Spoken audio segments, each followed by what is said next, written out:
So welcome to Breathe, Move, Rest. Today I want to share with you essentially a version of my daily personal practice of Breathe, Move, Rest. It's often done at the kitchen table while I wait for my coffee to brew and my creamer, non-dairy creamer, to froth, right? So it's a short practice. But I often have an adapted savasana, meaning the rest part at the end, because it's too close to the morning and I don't want to go back to sleep. I want to get my day started. So with that, I've gathered some props, things that I typically have really accessible and available. If I'm going to do the practice seated on the floor, I have some kind of a lift for my buttocks. If I'm going to do the practice at the kitchen table, which is very often, I have a chair, right? And the table for support and balance. But I also like to have some kind of a blanket, a pillow. This is a bolster, and it really serves wonders in terms of supporting our body if we need just that little bit of extra cushion. And finally, I've got 2 blocks. Sometimes I use 1, sometimes I use 3. Sometimes I don't use any, but having available means that I can adapt on the fly to what my body needs. So welcome. I'm so proud of you for being here to do a simple, adaptable, and accessible practice I call Breathe, Move, Rest. Welcome.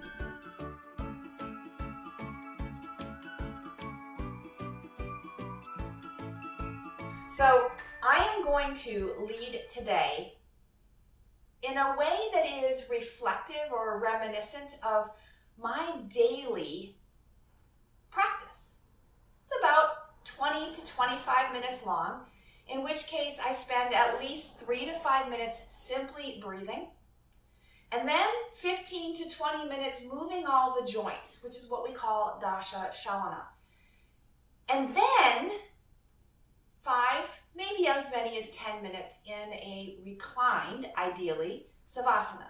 Truth be told, I don't always go back to lying down because I'm too close to my bed when I do this. And so sometimes my savasana, particularly in the morning session, is done much like I revisit the sitting and the breathing that I did at the beginning. So with that, I want you to find a comfortable sit. I'm going to use the chair today primarily because it's usually while my coffee is steeping that I'm doing this practice at literally my kitchen table. I've got a chair, I've got something to sit on, I've also got a bolster handy and 2 blocks.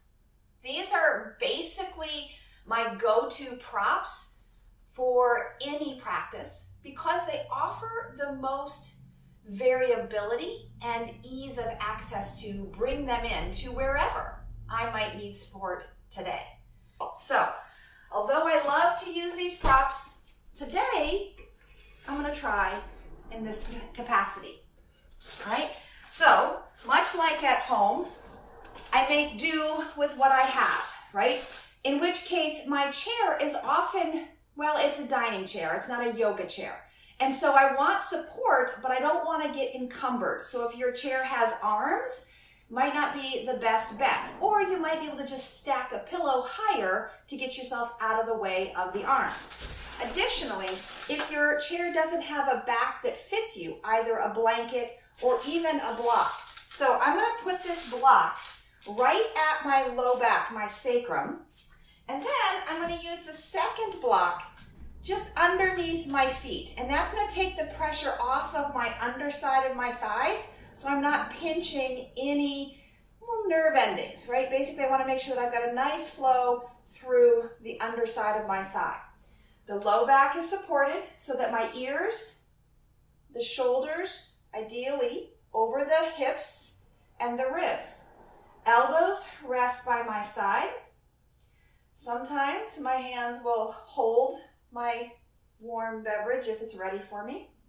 But typically I turn my palms down as an invitation to connect and to go inward. So that's where we're going to begin our breathing portion of this Breathe, Move, Rest. And we begin any way that the body allows the breath to flow. If that means you need to breathe through your mouth, breathe through your mouth. But for efficiency's sake and for quality, we want to move towards breathing in and out through the nose. We call this the yoga breath. Now the quality of the breath, again, it's more important to breathe. In fact, I tease, but I'm genuinely serious. The only thing that's required is that you breathe. Everything else is optional. But once we have the foundation of breath, we can enhance the quality of that breath to better serve our daily toils. So what does that mean? It means we don't want to waste energy trying to warm the breath after it gets into the lungs. Hence, we breathe through the nose, which will both purify any airborne particulates, warm, and moisturize that breath so that by the time it gets into the lungs, we can absorb that breath into the bloodstream. So let's take 10 breaths, and I'm going to direct you to begin with just taking 3 breaths in and out, filling the belly.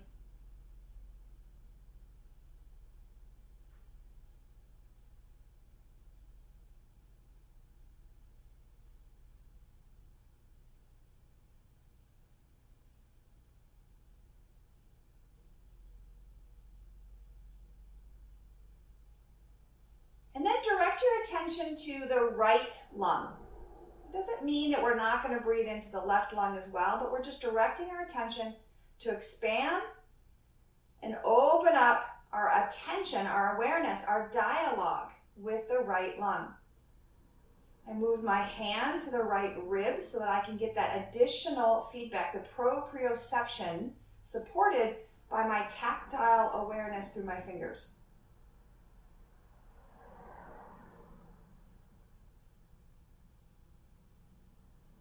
Good, come back to a neutral breath. And then redirect now to the left side.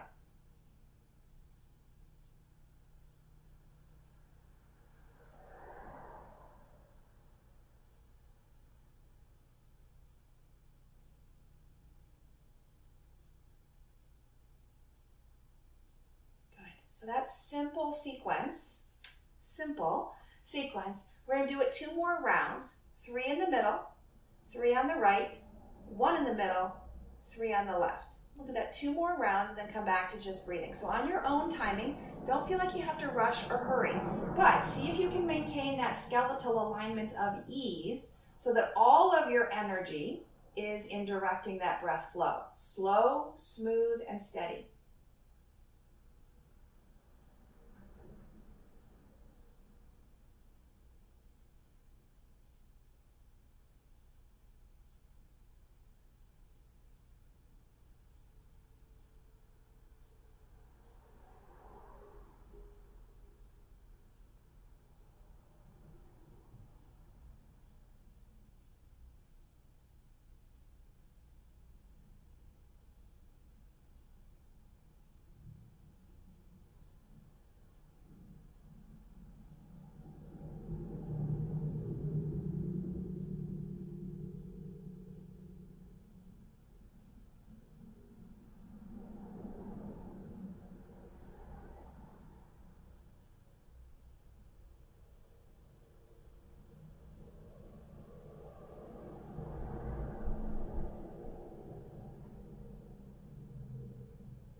Going to my final round.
If you're still in that sequence, please proceed. Because I find that after that time of directing my attention, I am much more centered and clear about the condition of my whole body, not just my physical, but my emotional and my energetic body. In which case, now is when I wisely adapt my practice. Am I going to stand because I've got the energy to do so? Am I going to get down on the floor and let myself roll around because I know that that's what my muscles or my spirit needs? A little more support, a little more rest. Whatever variation is most aligned with my current status is the best choice. And if I don't know, I usually go the middle way, meaning stay where I'm at. And so from there, with my clarity, I'm just going to go ahead and start to move my feet, flex and point, rolling up and down. Right? This doesn't have to be complicated, but it can be creative, right? In which case, maybe I just rock from toe to heel. Maybe I rock from toe to heel and open my legs, right? This is going to get a little more lubrication into the hips as well.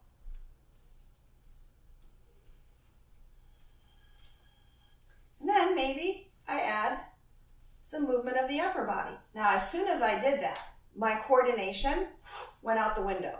All of a sudden, my hands and feet are trying to do the same thing, which they literally cannot in my body, right? So it doesn't matter. I'm just lubricating my joints. So the next time my feet come back to center, I'm going to pause the legs and just roll the wrists. Maybe even flap them, maybe flick the fingers. I'm noticing that I'm kind of sagging here. So I'm going to go ahead and take that block out and now use my core strength to keep my body up. If I do need more support, just adjust your pillow or adjust your seat to get that additional support. From the wrists, just start to swing the elbows. Try not to hit anything. That doesn't feel good, right?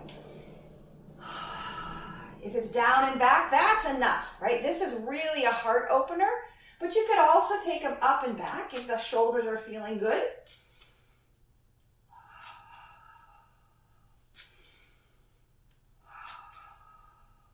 Good.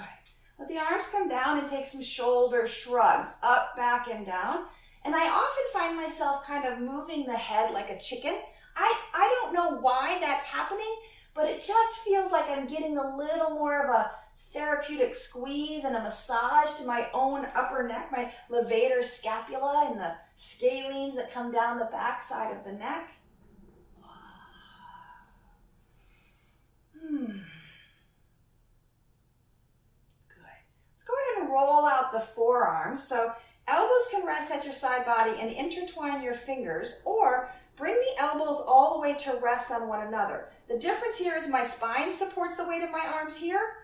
My forearms support the weight of my arms here. So I'm just looking to roll the wrist either in a figure eight or a circle. So we're moving the two arm bones, the radius and the ulna, so that we get a twisting action. And that can be done separately. This just provides some additional support.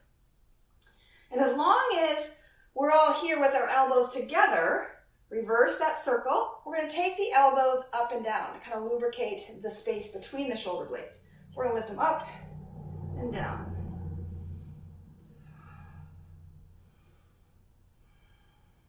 And then I like to play a little peekaboo, right? So again, elbows about shoulder height. And I just go open, squeeze those shoulder blades back and close. Bring those elbows together, spread the shoulder blades. In and out with the breath.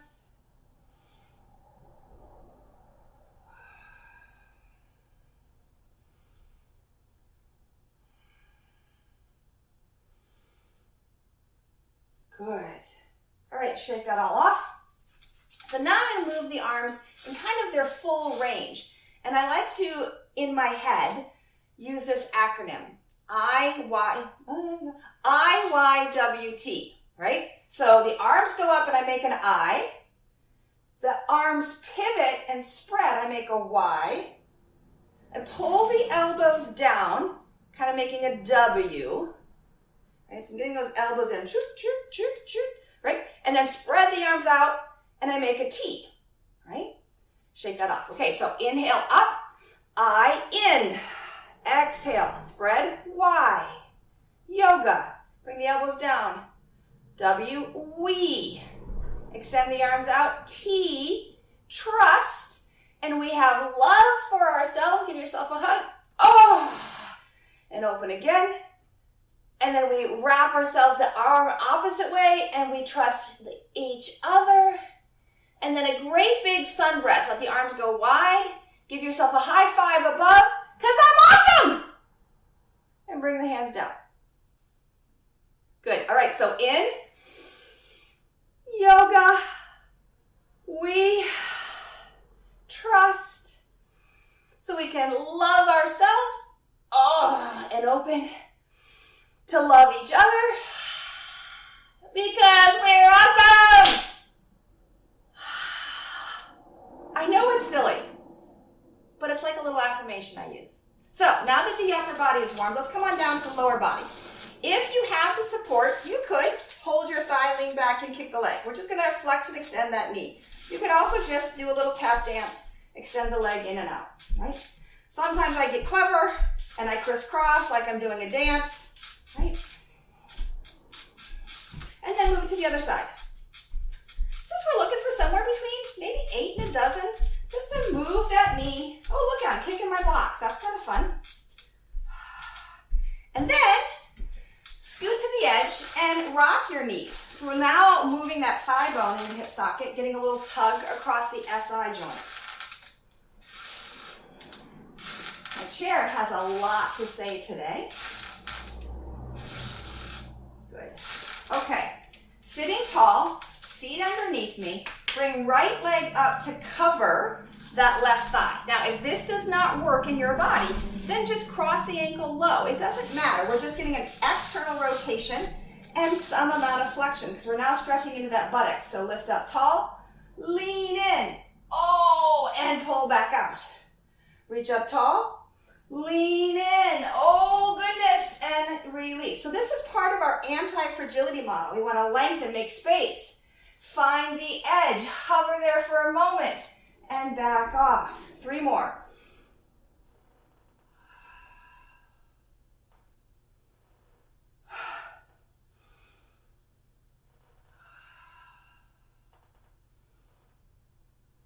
This time I'm going to hold it. So lift and bow and stay here. So much so that I might even pause and hold my own head rested on the table if I'm sitting at the dining room. Whatever might feel good. The added weight of my arm on that knee feels really good in my SI joint. So I'm going to go ahead and add that.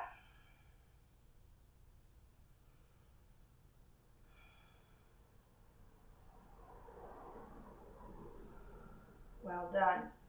Go ahead and lift yourself up with that leg crossed. Take the opposite hand to the knee and twist. Using the chair for support, twist, and just like we did with that bow, unwind. Again, twist and unwind. So the inhale, extend.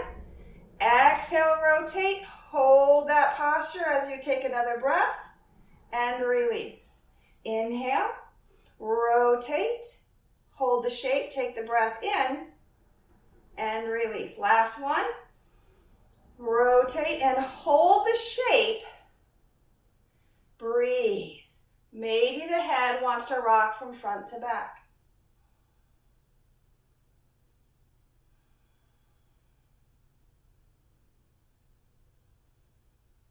Good. Head unwinds, torso unwinds, foot comes down. Good. Feel that body as it unwinds from the twist. And then we'll cross the other leg. And again, lengthen. Fold forward. So we're hinging at the hip crease, not the waist. Hinging as if reaching my heart forward, and then rise back up and rest. Inhale, exhale. Inhale and rest. Inhale and exhale. Inhale and rest. It doesn't matter if you go farther with each repetition. We're just coming to the edge that we can feel in our buttock stretch and then backing off so that when we come to the edge and hold it, we know we're in that safe zone and then pausing to rest here. Allowing the body to release its holding, its performing, and receive the benefit of pause.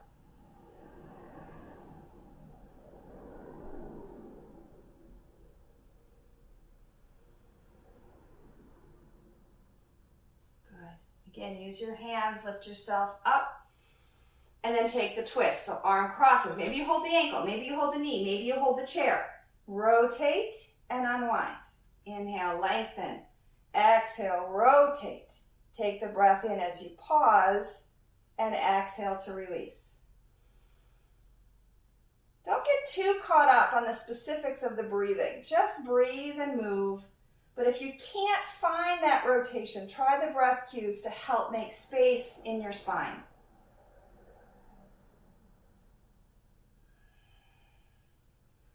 All right, I think I've got one more that would feel good for me. And then I'm going to pause and hold and add the swivel of the head.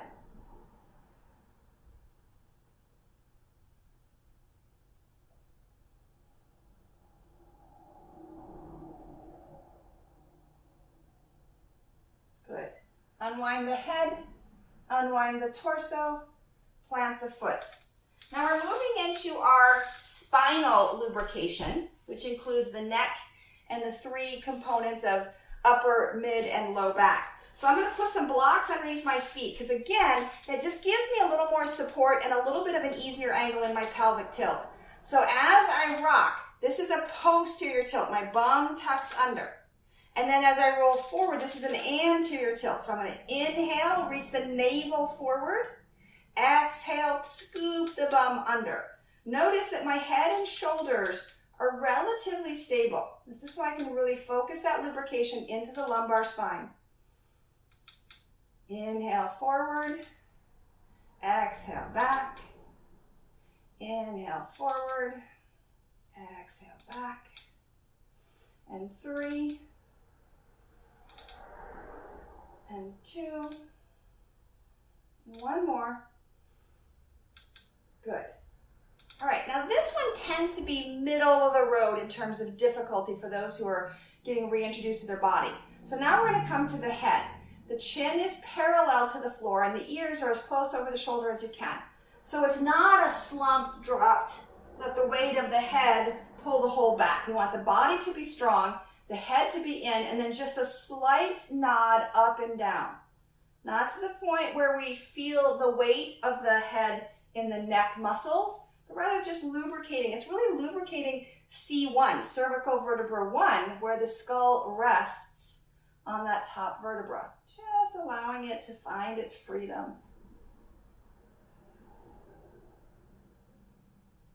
Good. Again, come to neutral. Chin is tucked. Now we're going to drop the ear to one side. Doesn't have to be big. Just see where it wants to go and then lift it up. And again to the second side.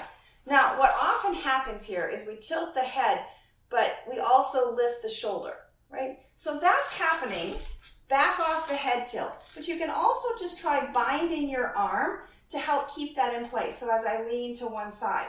Now, if I have to bind my arm today, that's fine, no big deal, but I'm going to repeat that side stretch over and over again so that I don't have to dance my arms quite so much. Good, and then I'm going to move to the second side.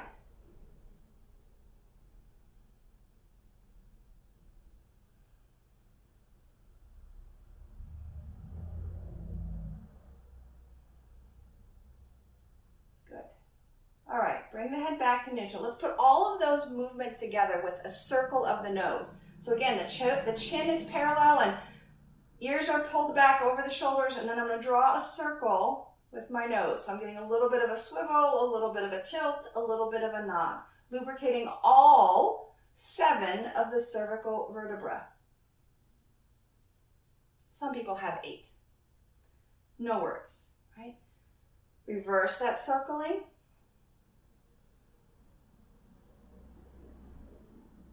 Good. All right, so now we're going to come to the midsection. So we're going to try and isolate the thoracic spine. That's the spine bones that are connected to your ribs. And so we're going to direct that energy not to our pelvis and not to our head, but to our sternum, the breastbone. And we're going to mirror that in the space between our shoulder blades. So pull the sternum forward and then pull the sternum back. And you can probably see that my shoulders start to round a bit. That's okay, right? This is intentional. But I'm focusing on moving the whole unit of my ribs forward and back. Forward and back. Notice that the head and the pelvis are relatively stable, but this is really hard, right? We tend to lock up our thoracic spine, which then shows up as low back pain and even neck and shoulder pain. So by freeing the thoracic, not only do we improve our mobility and our whole length of our spine, we actually also improve our breathing, which will improve everything that we do. All right, now let's take it all the way up. So round the whole back body, and then roll and open the whole front body. This is our cat. This is our cow. But it might feel a little different having done those three components separate before putting them all together. In other words, we're intentionally building the smaller pieces to build into bigger segments. Let's do 3 more here.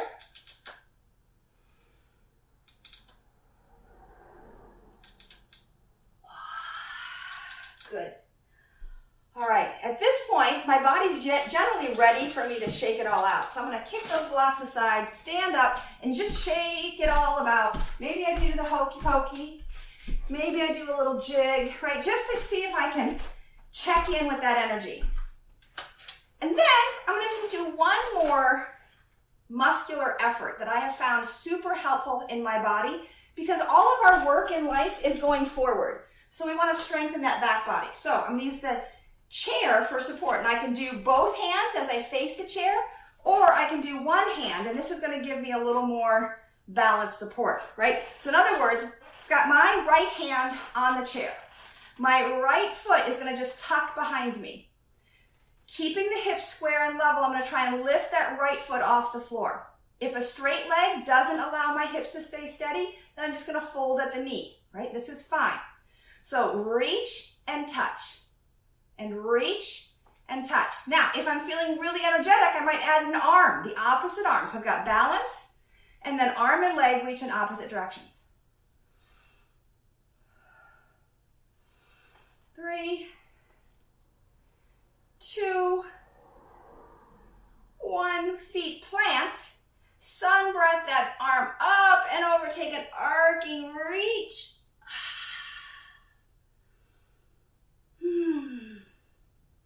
And bring it back around. And then walk around or move around so that you've got the other side, right? And again, start with just the leg, toes come behind you, and lift back while keeping your torso up. Lift back, navel pulls in, crown of the head rises, add the opposite arm lift and extension if it feels good.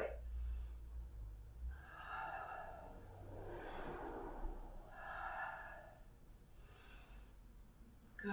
Maybe you do a dozen, maybe you do one really attentive one, doesn't matter. When you feel that release, go ahead and support from the side, plant the feet and bow over.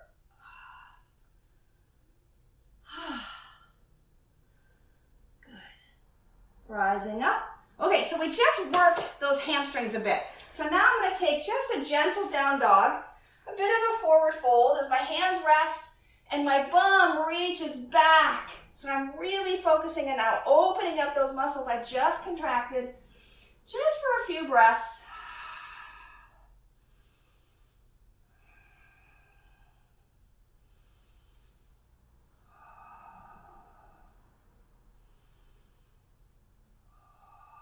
Good. Again, walking back in. This is where I usually have my coffee ready and I get to steal a sip before I come back to sit for either a repeat of my breathing or come on down, which is my recommendation to you, come on down to your most comfortable shape for Savasana. And that could, in fact, include some extra kindness of, say, a bolster underneath the back body.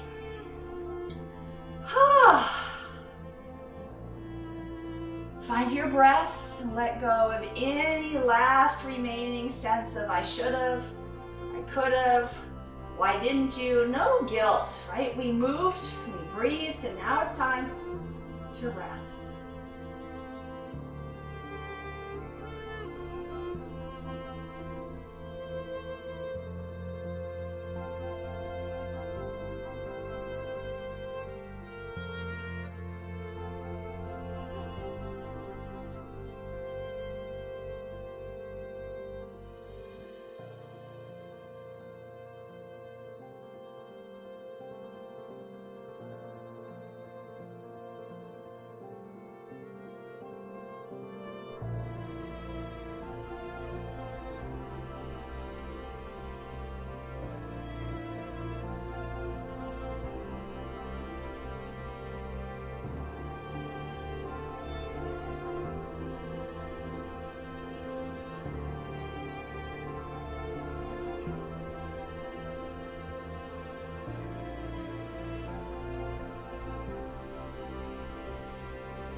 There's no wrong way to rest, but there are lots of right ways. In fact, Sandra Dalton Smith has researched and suggested that there are, in fact, 7 ways to rest, and that sleep is really only the tip of the iceberg.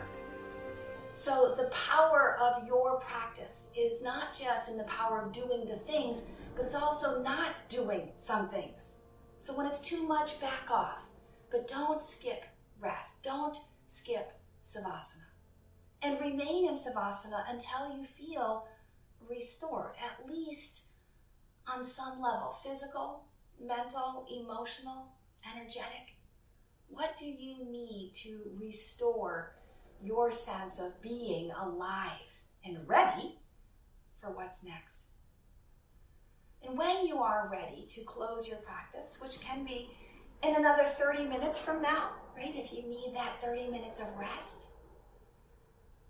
But come back and begin again. The idea is the practice should be simple and adaptable, accessible enough to do every day to help you live vibrantly.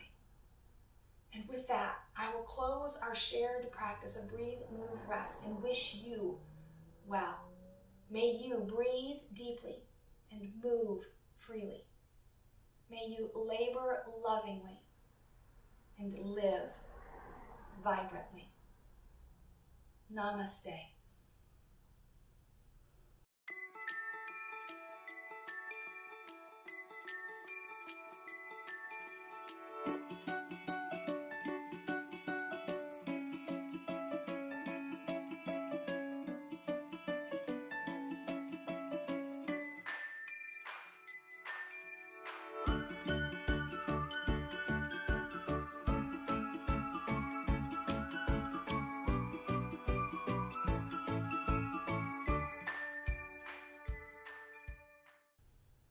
And lastly, part of my practice is to hold space for your inquiry, as the fundamental component of yoga is to be with the questions.